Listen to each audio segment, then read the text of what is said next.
Buenas noches, mis queridos amigos, miembros de esta actividad espiritual de estudios bíblicos sobre el libro de Romanos. Hoy nos toca el capítulo 6, versos 10, 11 y 12.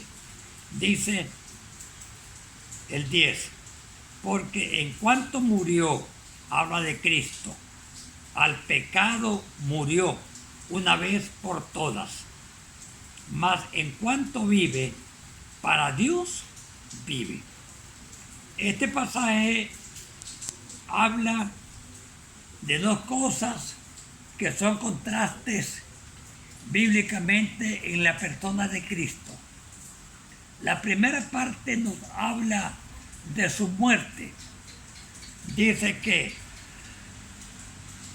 en cuanto a la muerte, murió al pecado. Tenemos que entender en este pasaje que no está diciendo que Cristo pecó y luego llegó a morir para ya no ser pecador. Lo que tenemos que entender es que aunque Cristo fue puro, santo y limpio, se hizo cargo Él del pecado de la humanidad. Y entonces, en la hora de su muerte, Cristo puso sobre su cuerpo, por designio del Padre, todos los pecados de la humanidad. Y por ese pecado de la humanidad, Cristo murió.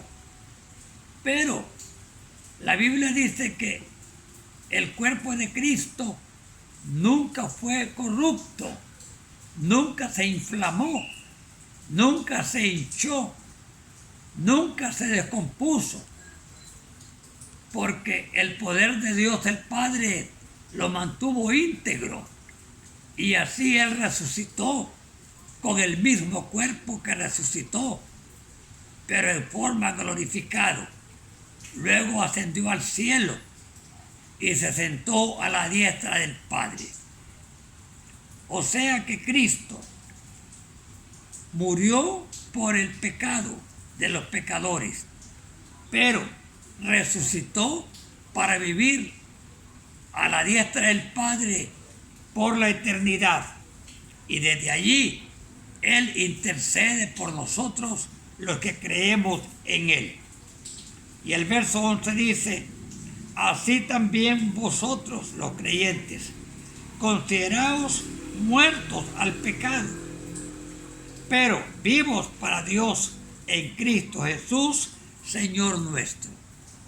En otras palabras, la Biblia nos enseña que mentalmente y sentimentalmente y prácticamente debemos de sentirnos que nos hemos separado del pecado, hemos muerto al pecado, es decir, en el sentido de que ya no somos esclavos del pecado.